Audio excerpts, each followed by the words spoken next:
ยังจำได้บ่เรียนจบสั้นมอแล้วไปต่อที่มหาลัยจำได้บ่ล่ะสัญญาหากันด้วยใจจบการศึกษาเมื่อใดจะกลับไปจั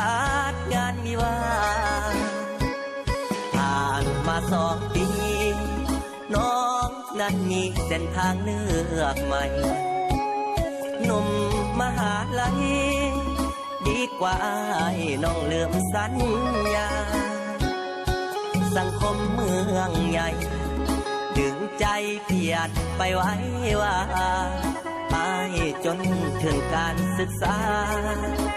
จะพาน้องไปถึงฝันการเรียนเป็นหลัก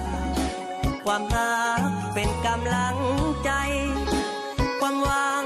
มาพังทลายคนหักอาย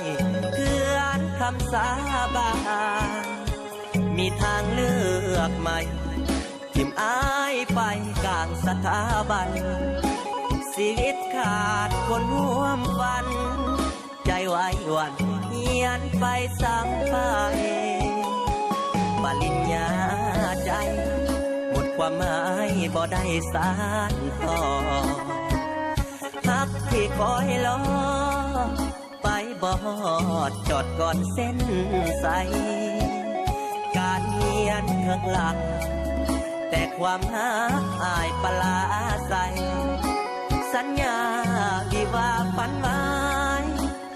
จบไปพร้อมปริญญา